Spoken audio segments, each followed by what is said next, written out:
You look around at the world today, and literally on a daily basis, we're dealing with unprecedented turbulence and upheaval. Just look at the stock market. It's a perfect snapshot. The ups and downs, the gyrations, the volatility due to tariffs, trade wars, the unpredictable state of the economy, the Fed, and of course Mr. Trump, President Trump himself, personifies disruption. Whether it's through Doge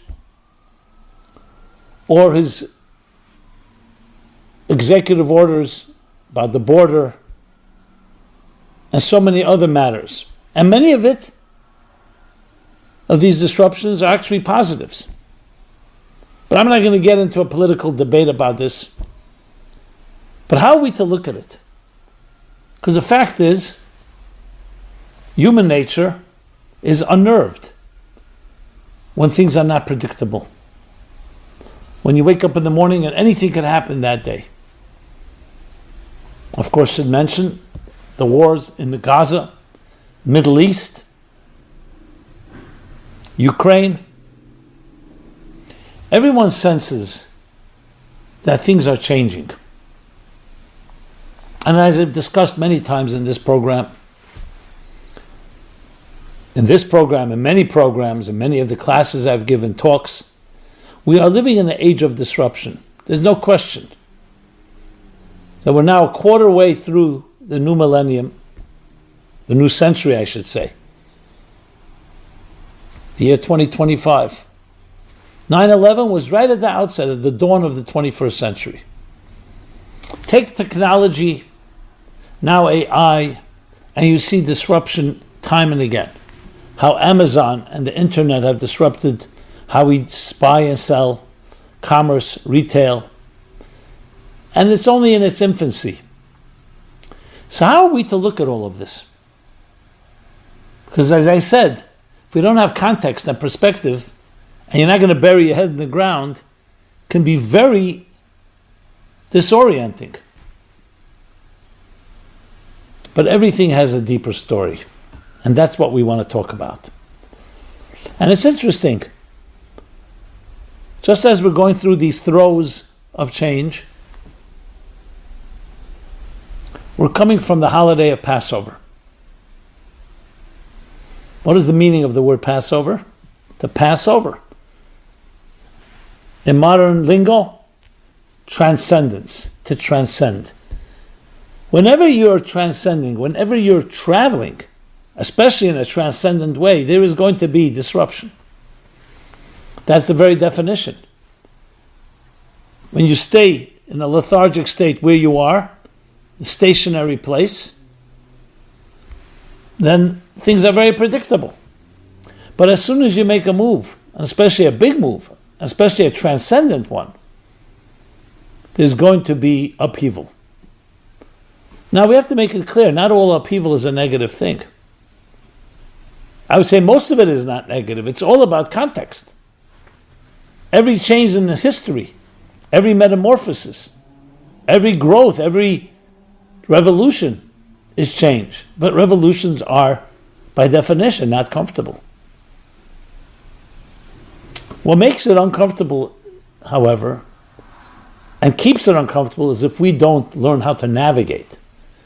If, for example, everything around you is moving and you decide you're going to stay in one place, you're going to be in trouble. So you have to learn to move. We'll go with the flow. We have to see change as opportunity. And the fact is, unless we live in a perfect world, we have to welcome the upheavals and disruptions from time to time. Look at our own personal lives. Who doesn't go through disruptions and upheavals in their lives on a microcosmic level? First, the trauma of birth. After 9 months of peaceful nurturing, protected and submerged in the embryonic fluids, a child is born, and it is a serious transition. The umbilical cord is cut, a new life you're no longer being fed and breathing through your mother. You begin an independent life. And just the very journey through the birth canal is traumatic. But that's what birthing is about. And there's pain involved. Then through the cycles of life, the early formative years, I don't like the expression the terrible twos, but nevertheless, as a child begins to develop, there are going to be all kinds of changes. And that's part of the beauty. You don't want a child growing and without any change, that everything is... No, a child has to be mobile, more than mobile, constantly moving about with enthusiasm, with free abandon. And then there's, of course, the awkwardness of adolescence and growing into an adult, leaving home for the first time. Let's go back. First time a child leaves home to go to school, summer camp, and then let's go back to the adulthood. Leaves home to go either to dorm or ultimately move out, build their own family. So through life, we will be going through journey. Life and the journey are synonymous. And journeys means there's movement. Movement means there's change. Change means there's certain measure of risk and unpredictability. But the key is to navigate. And the same is true on the macrocosmic level. I know we look at what we call natural disasters, we call them disasters. But what would the world be like if there were no hurricanes or earthquakes or tsunamis? They're part of the balance of life. Where it becomes perhaps a disaster is if human beings are right smack in the way of these powerful tremors that keep the world in balance. So you could think of it like cleaning house. Every new pioneering experience is going to include some form of upheaval, disruption, and volatility.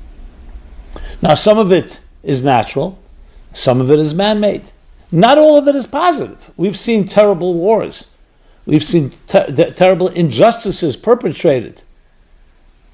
World War II, World War I, even in our time, October 7th. Yet, those that are guilty will be held accountable.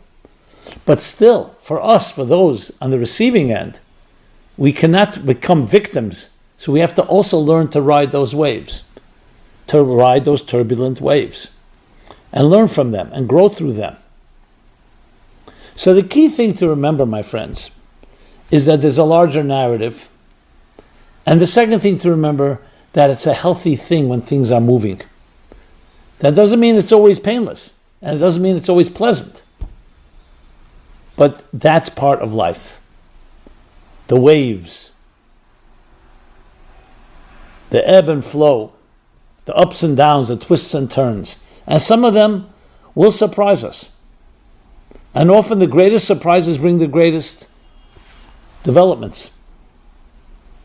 So the key is to find our equilibrium as we ride. Ever look at a boat, a ship? Every time I've been on a ship, I always look at the waves and I see the ship, how it was. And it's one of the earliest technologies, ships. But they've learned to build a bow, they've learned to build a ship in a way that knows how to ride the waves.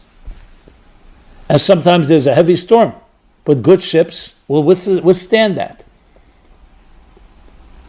So the key is navigation. There's a powerful statement that our sages tell us. A person should always be flexible like a reed and not inflexible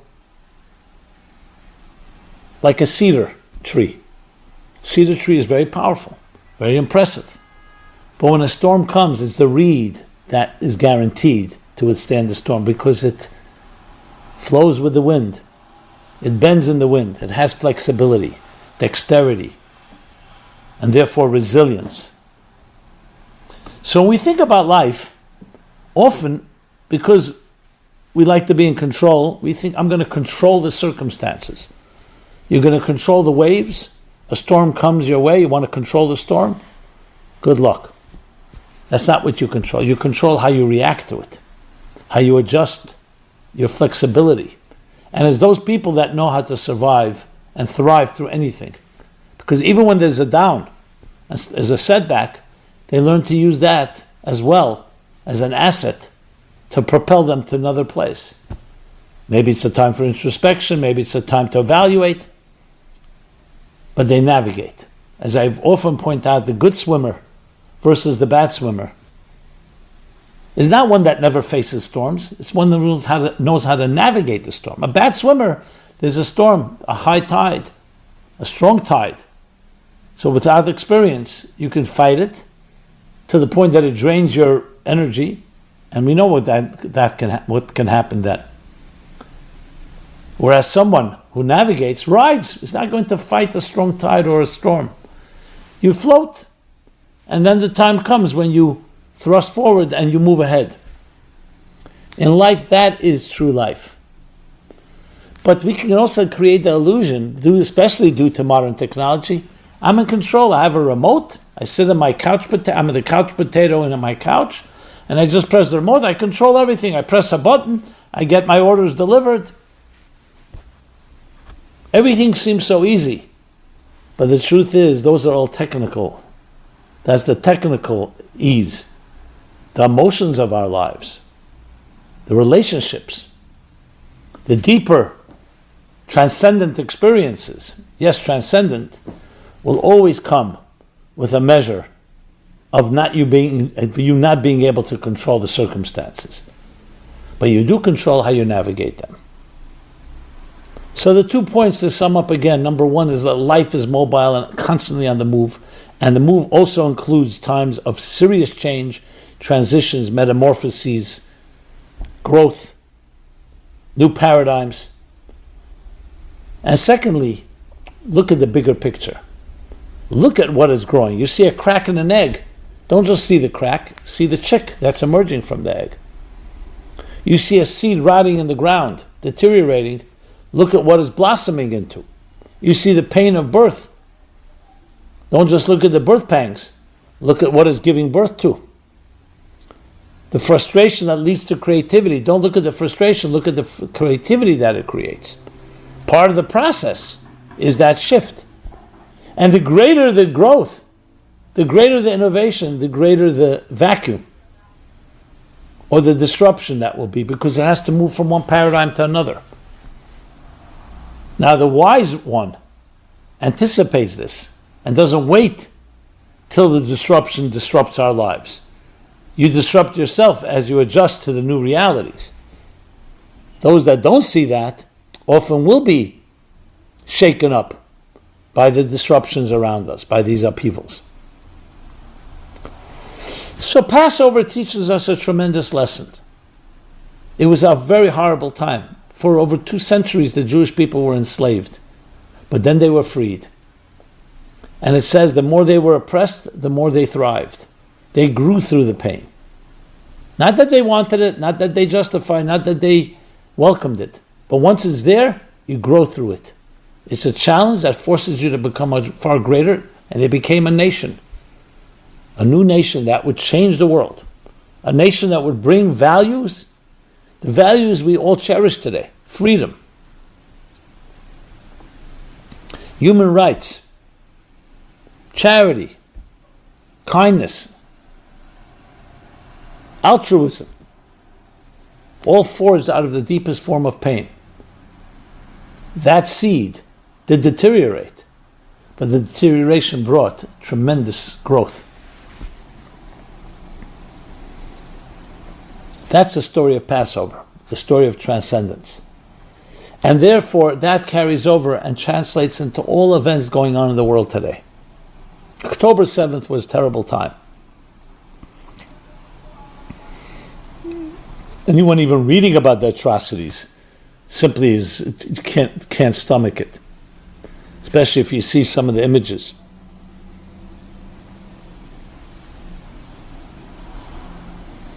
The question, however, is what comes from that. No one wanted that. People's lives have been shattered, families destroyed. There are still hostages. But the only way you can, I don't want to even use the word justify or redeem, maybe redeem a bit. The only way is if we become a greater because of it. We've seen the enemy. We see what they're capable of. So you have to eradicate them entirely. We have to embrace the values that really define us, define the best of us.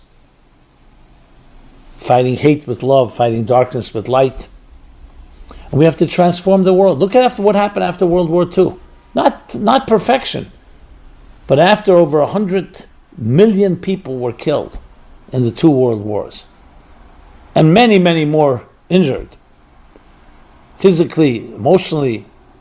The world was almost destroyed. Talk about the Jewish people, a third of our people were decimated. It became an unprecedented renaissance that followed. The growth and the prosperity and the technologies and the breakthroughs all happened second half of the last century. Not all, some happened earlier. That's how we have to look at true setback, true tragedies. Again, it's not welcoming it after the fact, how we navigate, how we become better, more united, more committed. And we wake up from our reverie, from our complacency and apathy, and we sense the urgency.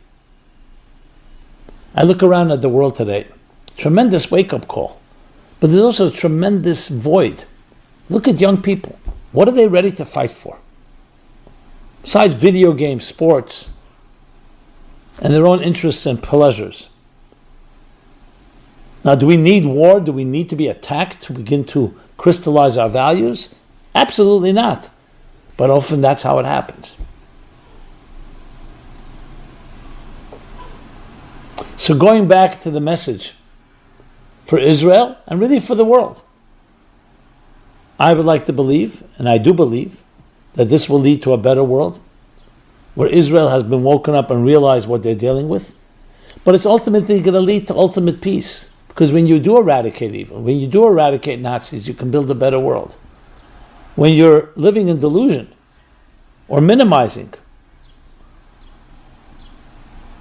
then that lack of realism is the problem. So I'm firmly of the opinion that there will be peace with Saudi Arabia, with other countries, and yes, terrorism and evil will be eradicated as much as possible. But we have to be wise and navigate. And then we come to Trump, President Trump. If you think about it, it couldn't be more fitting. The perfect personality for an age of disruption. Whether you love him or you hate him, you cannot ignore the fact that he's a disruptor. An outsider, does not go by the rules of Washington. And again, for good or for bad. But maybe that's exactly what's needed at a time like this. In the 20th century, it was the world wars. Maybe now it's Trump. And I want to make it clear, I'm not equating Trump to the wars. I'm equating Trump to disruption. Why is it far better? Because it's bloodless. Does that mean no one is in pain? That doesn't mean that there aren't going to be mistakes. But you need to clean house from time to time. And it's not whether he has it all figured out and there's a method to this madness or not. The fact is the end result. When the headlines will be written in 10 years from now, 20 years, the age of disruption. Look at the internet. Is that a positive or a negative? Well, many people have lost their jobs. Today there are certain industries that don't exist. Find a music store. You can buy it all online. The retail industries, which are still going through change. But I think when you look at the big narrative, you realize a bigger picture is emerging. What will AI do to the workplace?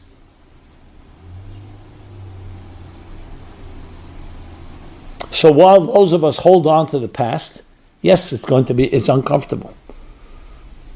But every past gives birth to a future. Mistakes happen. There is selfishness, there's greed. No one's denying any of that. But there's also the great growth that comes out of it all. So when you think about it, in that context, the upheavals and the turbulence of our times can be seen exactly as that: turbulence, upheavals, disturbances, disruptions, or it can be seen as the birthing of a greater world. And that's up to us. That's completely up to us. So what lies ahead? What lies ahead is the script that you will write. You don't control the circumstance, but you control the destiny, how you'll navigate it. We are active players, active participants in the unfolding drama of our own destinies, of the world's destiny. And that's very exciting if you think about it, for those of us that have that vision. Obviously, it can be quite disturbing for someone that said, hey, I didn't need all of this. Why are you rocking the boat? But I see this as the advent of a new age. Call it the spiritual revolution, that following the agricultural, the industrial, and then the information revolutions, we are entering into the spiritual revolution, where most of our mundane and menial labor will be done by machines. And we can explore true transcendence. But there's a discomfort involved because we're moving from a materialistic world into a spiritual one. Now, I'm not naive. I'm not suggesting everybody's spiritual and everyone's doing it for pure intentions. But it's a trend that is moving from an egotistical, self-interest, greedy world into a more giving world, a gentler world, a more sensitive world. And a world, yes, where there'll be less evil and destruction to the point that it's eradicated. A world filled with divine knowledge as the waters cover the sea. And the most powerful part of it is that you and I can make it happen right now. And that begins with our own choices. To look around us, instead of feeling completely unnerved, disoriented, disturbed by the disturbances around us, say, these are the disruptions that are part of growth. And that's how I'm going to see them. I will navigate through them, grow through them. Will there be some things we can't expect? Absolutely. Is it more comfortable just to predict everything? More comfortable, but not more meaningful. And definitely not more growthful. That's where we are, my dear friends. So it's a way of looking at existence, at your life, with a new lens. Instead of at the moment, looking through the myopic perspective of the moment, of the space, to look at the bigger picture, the narrative.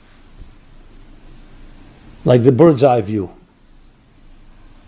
And that should in turn inform the small picture, the immediate, rather than the other way around.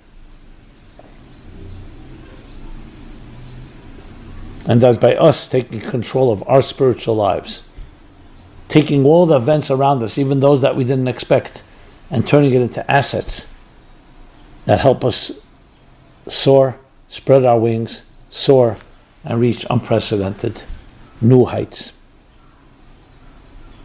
We will see in our lifetimes tremendous change. And there will be those that resist, there will be those that stand on the sidelines, but there will be those of us that can proudly say we were part of the revolution, we were part of the change. We were part of the solution, not part of the problem.